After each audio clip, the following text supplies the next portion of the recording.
নমস্কার, সবাইকে জানাই শুভ সকাল। আশা করছি আপনারা সবাই ভালো আছেন, আমরাও সবাই ভালো আছি আপনাদের আশীর্বাদে। আজকের এত সুন্দর একটি দিনে আমি আমার ছোট্ট পরিবারে আপনাদের সবাইকে জানাই অনেক অনেক স্বাগত। আমি আজ প্রায় 2-3 মাস বাদে আমি ব্লগটা শুরু করতে পেরেছি। আপনারা কথাটা শুনেছেন না, নেই ঘরে খাই বেশি, আমার সংসারের কথাটা কিন্তু একদম প্রযোজ্য। আমাদের দুজনের খাটাখাটনির পরে সারাদিনে একটা কথাই ভাবি যে এই হয়তো আমাদের সমস্যার সমাধান হয়ে গেল, কিন্তু না, আমাদের পরক্ষণে আবার একটা সমস্যা এসে হাজির হয়ে যায়। সংসারের অভাব বলো আর স্বামীর পাশে দাঁড়ানোর জন্যই বলো না কেন, অনেক কষ্ট একটা ট্রাইপড কিনে আমি ব্লগ করা শুরু করেছিলাম, কিন্তু যে বিপদ ঘটার সে বিপদ তো ঘটতে ঘটতে ট্রাইপডটা ভেঙে গেছিল। কিন্তু আজকে হঠাৎ একটা জোগাড় বুদ্ধি আসার জন্য ভাবলাম না, আজকে থেকেই ব্লগটা শুরু করবো। আমার কাছে ছোট্ট একটা রিকোয়েস্ট রইলো, আপনারা পুরো ভিডিওটা দেখুন, আশা করছি আপনাদের সবার অনেক ভালো লাগবে।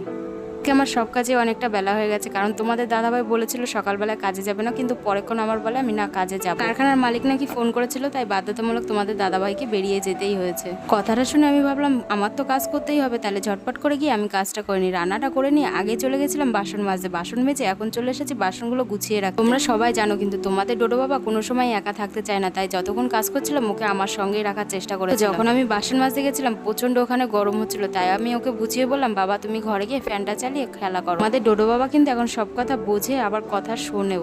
ওইদিকে তোমাদের ডোডো বাবা একা একা খেলা করছে, আর আমার এদিকে প্রায় কাজ হয়ে গেছে।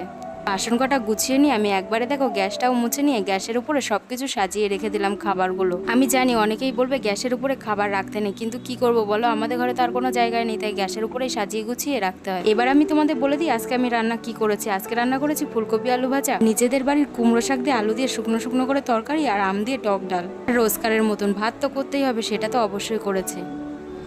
তুমি খেলছো? করো খেলা। তুমি ফ্যান চালাওনি কেন বাবা? তোমার গরম লাগে না? লাগে না? তুমি তো পুরো ঘেমে গেছো, তোমার একটুও গরম লাগছে না? তা আমি একটু ঘর মুছে আসি প্লিজ, একটুখানি ঘর মুছে আসি বাবা। এখন কটা বাজে? এখন 12টা বেজে গেছে। আমি ঘর মুছে আসি, তারপরে তোমার সাথে স্নান করব, করে ভাত খেয়ে ঘুমু দেবো। ঘুমু দেবো আমরা। তা আমি ঘর মুছে আসি তাড়াতাড়ি করে, ঠিক আছে?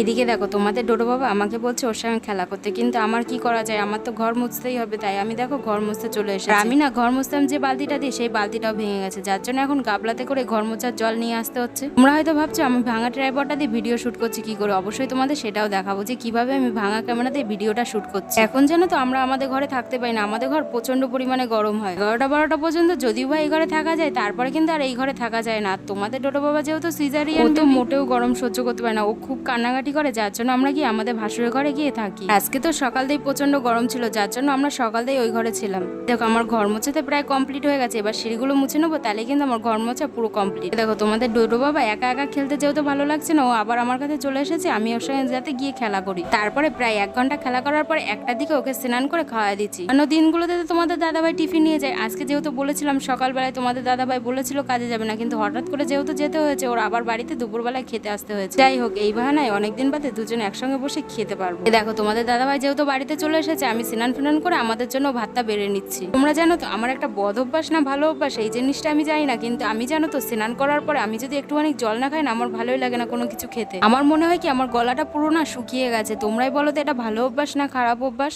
আমরা দুজন খাচ্ছি, আর তোমাদের ডোডো বাবার কীর্তিকলাপ দেখে আমরা তো হেসেই লুটোপুটি খেয়ে যাচ্ছি। আর খেতে বসে জানো তো তোমাদের ডোডো বাবা কতবার ট্রাইপড নিয়ে দৌড়াদৌড়ি করেছে, লাস্টে অনেক কষ্টে আমি একটুখানি ভিডিওটা শুট করার চেষ্টা করেছি, আর তোমাদের দাদাভাই সেই নিয়েই কিন্তু এতটা মজা নিচ্ছে। আর আমার কিন্তু গরমে এরকম আমডাল আর আলু ভাজা হলে আর কিছুই চাই না, তবু আজকে শাকটা আছে, বেশ ভালোই লাগে। দাদাভাই খেয়ে দিয়ে কাজে চলে গেছে, আমি ডোডোর সঙ্গে একটু অনেক খেলা করতে বসেছি, আর তোমাদের সমস্যাটাও দেখাচ্ছি আমার ট্রাইপডে কি অসুবিধাটা হয়েছে। ট্রাইপডগুলো যারা চেনো অবশ্যই জানো, এর উপরে একটা বল টাইপের থাকে, ওই বলের সঙ্গে না একটা স্ক্রুপ থাকে, ওইটাই ভেঙে গেছে। তারপরে মাথায় আজকে জোগাড় বুদ্ধি আসলো যে ওই বলটা ফেলে দিয়ে আমি ডাইরেক্ট মোবাইল হোল্ডারটা স্ট্যান্ডের সঙ্গে লাগিয়ে নিই, তাহলেই আমি ভিডিওটা শুট করতে পারবো। আর সত্যি দেখো আমি আজকে কিন্তু মোবাইল হোল্ডারটা দিয়ে আমি ভিডিওটা শুট করতেও পারি। আমার এতদিন এই বুদ্ধিটা আসেনি, যদি এতদিনে বুদ্ধিটা আসতো তাহলে হয়তো তোমাদের সঙ্গে আমি আমার পরিবারের অনেক কিছু তোমাদের সঙ্গে শেয়ার করতে পারতাম। এতদিন সত্যি বলতে জানো আমি মনে মনে খুবই কষ্ট পেয়েছি আমি ভিডিও করতে পারছিলাম না বলে।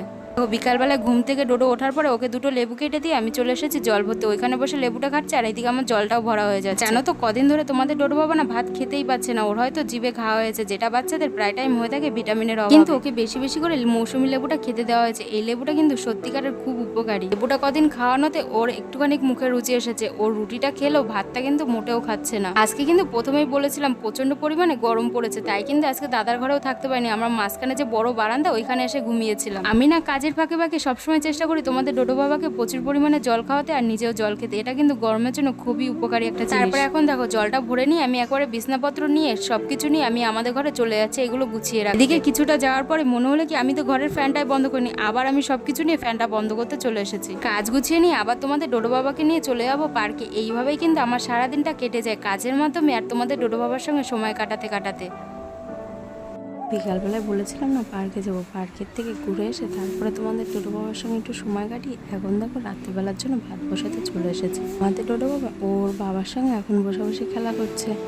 আমি এই ফাঁকে ভাতটা বসিয়ে কালকের জন্য আবার সব কিছু জোগাড় যন্ত্র করে নেবো, যাতে আমার পরের দিনের কাজটা তাড়াতাড়ি হয়ে যায়। এইখানে দেখো তোমাদের দাদাভাই কাজেতে আসার পথে ডোডো বাবার জন্য অল্প একটু মাংস আর আমাদের জন্য মাছের ডিম নিয়ে এসেছে কালকের জন্য। আমি এখন ফ্রিজে ঢুকিয়ে রাখবো।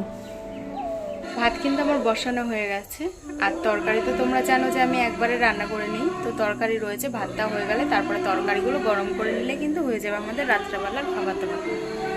তো আর এখন যেহেতু ভোটের সময়, এখন পাশেই কিন্তু মিটিং হচ্ছে, যার জন্য সেই আওয়াজটা তোমরা পাচ্ছ। প্লিজ সব কিছু তোমরা মানিয়ে নিও। তোমরা আমার যেহেতু পরিবার, এইটুখানি তো তোমরা জিনিস মানিয়ে নিতেই পারো। কি বলবো, ব্লগটা এখানে শেষ করছি, বেশি বড় করছি না। যদি আমার ভিডিও ভালো লাগে তাহলে প্লিজ আমার পাশে দেখো, প্লিজ লাইক শেয়ার সাবস্ক্রাইব। আর তোমাদের সাপোর্টে আমি অনেকটা দূর আগিয়েছি, তোমাদের সাপোর্ট আর আমার কিছুটা কষ্টে। তো এইভাবে তোমরা আমাকে প্লিজ সাপোর্ট করে যেও। তো আমি ব্লগটা এখানে শেষ করছি।